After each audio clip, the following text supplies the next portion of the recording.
My fiancée texted, "I need a month to decide if you're worth it." I texted back, "Take all the time you need." What she found out, 24 hours later, changed her mind instantly. Original post: I, 32 male, got the text Tuesday morning while prepping breakfast. My fiancée Tessa, 29, and I have been together 4 years, engaged for 8 months. Wedding planned for next spring. The text came at 7:23 a.m. Tessa, Marcus, I need some time to think about us, about whether you're really worth committing my life to. I need a month to decide. Don't contact me during this time. I stared at my phone for maybe 30 seconds. 4 years together, living together for 2, and she needs a month to decide if I'm worth it? My response: take all the time you need. Then I put my phone down and finished making my eggs. Ate breakfast, got dressed, went to work like it was any other Tuesday. Here's what Tessa didn't know when she sent that text. See, I handle a lot of things quietly, not because I'm some martyr or whatever, just because it's easier that way. Less drama. But when someone tells you they need to evaluate your worth, well, that changes the equation. First thing I did was call my property manager. The apartment we live in? It's mine. Bought it 3 years ago before we moved in together. Tessa's name isn't on anything. She pays me $400 a month as her share, which doesn't even cover utilities, but I never pushed it. Hey Jim, quick question. If I need to remove someone from my apartment who's not on the lease, what's the process? Depends. They getting mail there? Been there over 30 days? Yeah, about 2 years. Then they're a month-to-month tenant legally. You need to give 30 days written notice. Perfect. She wanted a month anyway. Next, I called my insurance company. Tessa's been on my health insurance through my work for the past year. Her job at the boutique doesn't offer benefits. Open enrollment just happens to be this month. Hi, I need to remove someone from my coverage during open enrollment. Yes, effective immediately when the window opens next week. No qualifying event, just open enrollment changes. The car situation was trickier. 2 years ago, Tessa's ancient Honda died. I helped her get a newer Mazda. The loan's in my name because her credit was trash from old shopping debt. She makes the $300 monthly payment. Sometimes, when she remembers, I've covered it, let me check my spreadsheet. 11 times out of 24 months. I didn't do anything about the car yet. Just made a note to discuss with my lawyer. By lunch, I'd made a list. Apartment, mine. Health insurance, through my job. Car insurance, my policy. Phone plan, she's on my family plan. Gym membership, my corporate account. Streaming services, all mine. Credit card, she's an authorized user on one. I wasn't being petty. She wanted to evaluate my worth? Cool. But that evaluation period means we're not partners anymore. Partners share things. Evaluators don't get partner benefits. That evening, I came home to an empty apartment. Her stuff was still there, but she'd packed a bag. Found a note. Staying with Bianca for a bit, please respect my need for space. I ordered Chinese food and watched the game. Slept like a baby. Wednesday morning, 6:47 a.m. my phone explodes. 17 missed calls. 43 texts. It started with confusion. Tessa, my card got declined at Starbucks? Marcus, what's going on? Why isn't my card working? Then escalation. This isn't funny. I can't get gas, my card won't work. Answer your phone. Then bargaining. Baby, please. I need to get to work. Can we talk? I didn't mean it like that. The calls started at 7:15. I didn't answer. She wanted space to evaluate. She got it. 8:30 a.m. I get a call from Bianca. Declined. 9 a.m. unknown number. I answer. Is this Marcus? Male voice. Aggressive. Who's asking? This is Damon, Tessa's brother. What the hell did you do? She's stranded at a gas station crying. I didn't do anything, Damon. Tessa asked for a month to evaluate whether I'm worth committing to. I'm respecting her wishes. By cutting off her cards? That's financial abuse. I actually laughed. Financial abuse? Damon, I removed her as an authorized user from my credit card. She wanted to evaluate our relationship. That means we're not together right now. Why would she have access to my credit? She needs that card. How's she supposed to live? With her own money? Like an adult? She has a job. You know she doesn't make enough to what? Live the lifestyle she's accustomed to? The one I've been subsidizing? Yeah, I'm aware. He cursed me out. I hung up. By noon, the flying monkeys were in full formation. Her mom, Lorraine, called my office. I had my assistant tell her I was in meetings all day. Here's the thing about Tessa's family. They've been real comfortable with our arrangement. When we visit, I pay for dinners. When they need something fixed, they call me. When Damon's kid needed school supplies last fall, guess who Tessa volunteered to help? But respect, appreciation? Nah, I'm just okay to them. Stable, boring, good enough for their daughter to settle for. I've heard Lorraine joke about how Tessa could do better if she really tried. Heard Bianca tell her she should keep her options open just in case. Well, congrats, she's exploring those options now. Update 1, Thursday. Yesterday was illuminating. Tessa showed up at my office at 2 p.m. Security called up to verify she was allowed in. I said yes, but had them escort her to the lobby coffee shop, not my office. She looked rough. Hair in a messy bun, no makeup, wearing sweats. This is a woman who won't go to the mailbox without full face. Marcus, please. We need to talk. I checked my watch. I have 15 minutes. What's up? Her face crumpled. What's up? Are you serious? You canceled my cards. My phone isn't working. I couldn't even Uber here. Bianca had to drive me. Your phone? I pulled out my personal phone, checked the family plan. Huh. Looks like you used 45 gigabytes of data this month already. It's throttled, not canceled. That's why I told you to upgrade your line to unlimited, but you said it was too expensive.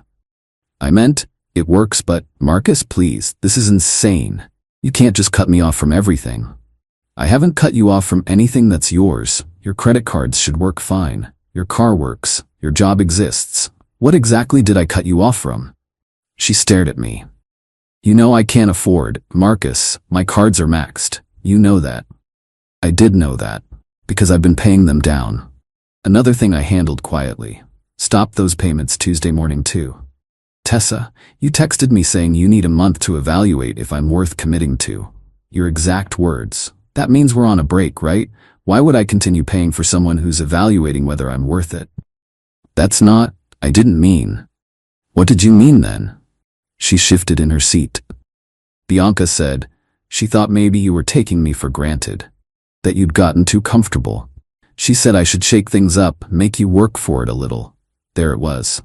So this was a game? A manipulation tactic? No, I mean, I just wanted to see if you'd fight for me, for us. Fight for someone who questions my worth after 4 years? Why would I do that? Because you love me. I did. Very much. Enough to carry you financially for years without complaint. Enough to deal with your family's disrespect. Enough to pretend I didn't notice you've been window shopping for my replacement on dating apps.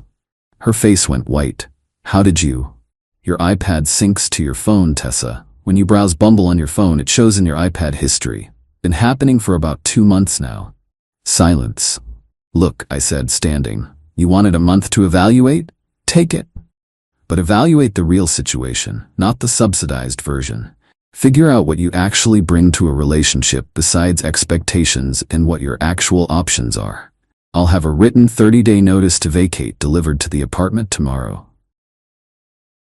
Marcus, wait, I left. Last night was interesting. Around 8 p.m. her stuff started disappearing from the apartment. Not my problem. She has a key until the 30 days are up. But she was clearly panic moving things to Bianca's. Then the text started again, but not from Tessa, from everyone else. Lorraine, you're evicting my daughter? What kind of man are you? Damon, bro, you're really gonna make her homeless over a fight? Bianca, she's crying nonstop, hope you're happy. Even got one from Tessa's cousin, heard you're being a total a-hole to Tessa. She deserves better.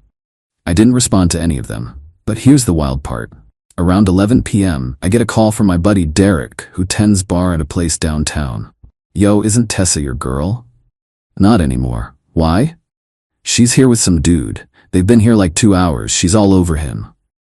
Good for her. Actually? Yeah, I'm good.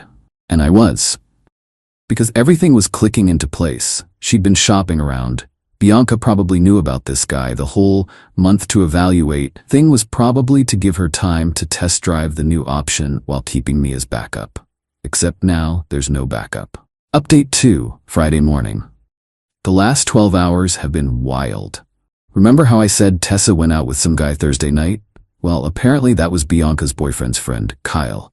According to the text novel I woke up to, Kyle has potential, but, and I quote, Drives a 2015 Civic and lives with 2 roommates. The text started at 2 a.m. Are you awake? I know you're mad, but can we talk? I made a mistake. Kyle was a disaster. He wanted to split the bill. Split the bill, Marcus. You never made me pay for anything. I'm at Bianca's, but she's getting annoyed. Says I can't stay here forever. Marcus, please. At 7 a.m., Lorraine called again. This time I answered. Marcus, honey, I think there's been a misunderstanding. No misunderstanding, Lorraine. Tessa was clear. She's young. She doesn't know what she wants. You know how girls are. She's 29. You're really gonna throw away 4 years over one little mistake? What mistake? Being honest about how she sees me? Or thinking she could find a better meal ticket? How dare you? Lorraine, did you know she's been on dating apps for 2 months? While wearing the engagement ring I bought? While living in my apartment? While spending my money? Silence. This isn't one mistake. It's who she is. And you know what? That's partially on me. I enabled it, but it's mostly on you for raising a daughter who thinks relationships are about what she can get, not what she can give. She gives plenty. She loves you. Really? Name one sacrifice she's made for me in 4 years. One time she put my needs first. One bill she's consistently paid. One time she stood up to you or Bianca when they disrespected me. Longer silence. I thought so. Have a nice day, Lorraine. But the real circus started at 9 a.m. I'm working from home in a video meeting when I hear commotion outside. Look out my window. There's a U-Haul blocking the street, and Tessa, Bianca, Damon, and 2 guys I don't recognize are unloading boxes. I muted myself and walked to the door. Can I help you? Tessa rushed forward. Baby, I'm moving back in. I'm sorry, I was stupid. No. What do you mean no? This is my home. This is my apartment. You're a month-to-month tenant who's been given 30 days notice to vacate, which you received yesterday. Damon stepped up. Come on, man. Don't be a duck. Let her move her stuff back in. Her stuff never left. She took it to Bianca's last night. Now she's trying to move it back. That's not happening. Bianca chimed in. She has tenant rights. She does, for the next 29 days, but she can't move out and then back in while under an eviction notice. That's not how it works. One of the unknown guys, Kyle I'm assuming, stepped forward. Hey bro, maybe just let her. Are you Kyle? The guy she was out with last night? He looked confused. Yeah?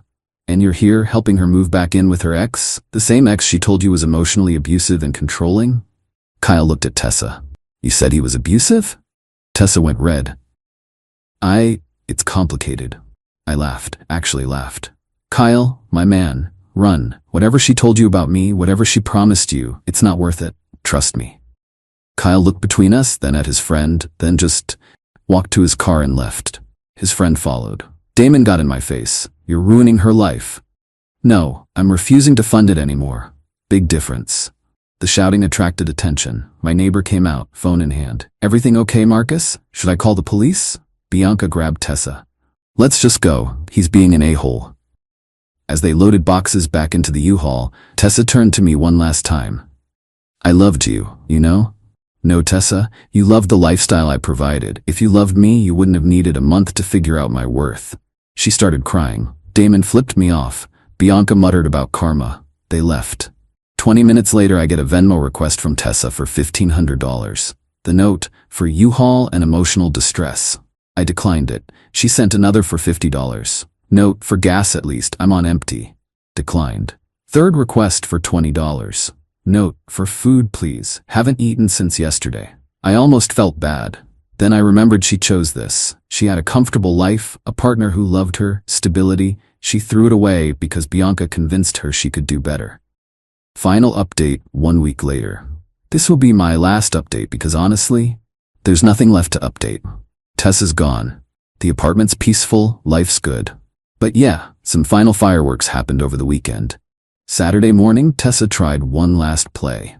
She showed up, alone this time, looking like the Tessa I fell for 4 years ago.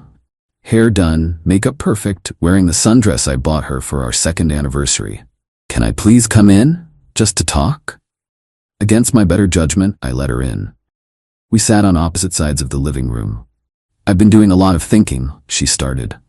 I realize now how much you did for me, how much I took for granted. I waited. I want to fix this. I'll go to couples counseling. I'll get a second job. I'll tell my family to back off, whatever you need. Why? She blinked. Because I love you.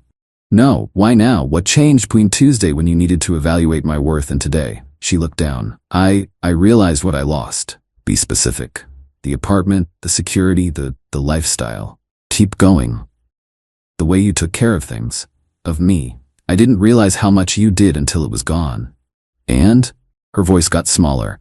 And I can't afford to live on my own. Bianca wants me out by Monday. My mom can't help. She's on a fixed income. Damon's got his own family. I've been looking at apartments and even studios are... She started crying. There it was. The real reason. Not love. Not regret. Just reality hitting hard.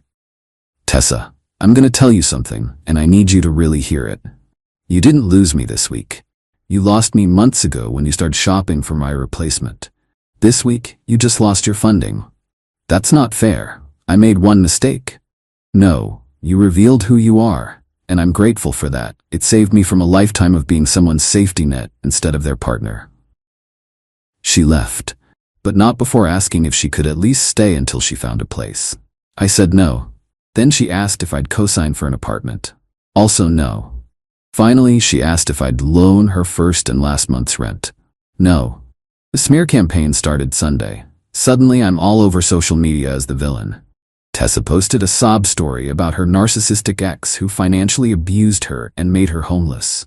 Bianca backed her up with stories about how controlling I was, how I isolated Tessa from her support system. My favorite was Lorraine's post about how I manipulated her daughter and trapped her in financial dependence only to cruelly abandon her.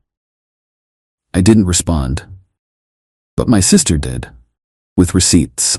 Screenshots of Tessa's dating profiles, active while engaged. Bank statements showing my payments for her credit cards. Text messages where Tessa bragged to her cousin about having me wrapped around her finger. Even found an old Facebook post where Tessa called me her walking ATM with laughing emojis. The posts came down real quick after that. Last I heard, through mutual friends, Tessa's living with her mom in her mom's one-bedroom mansion. She's picking up extra shifts at the boutique. Kyle ghosted her after the U-Haul incident. Bianca's boyfriend dumped her. After finding out, she encouraged Tessa to explore options. While engaged, Damon asked our mutual friend if I'd be willing to hire him for some contracting work. I'm not. As for me, I'm good. Better than good, actually. Went on a date Wednesday with a woman from my gym. She insisted on splitting the check. When I offered to pay anyway, she said, I appreciate that, but I've got it. I like to contribute. Nearly fell off my chair. We're going out again tomorrow. Oh, and remember that 30-day notice? Tessa has 22 days left. She hasn't been back to get her stuff. If it's still here when the time's up, it's going to Goodwill. Some lessons learned. 1. When someone shows you who they are, believe them. 2. Love isn't enough if there's no respect. 3. You can't build a partnership with someone who sees you as a resource. 4. The right person won't need a month to figure out your worth. Thanks for reading Reddit. I'm out.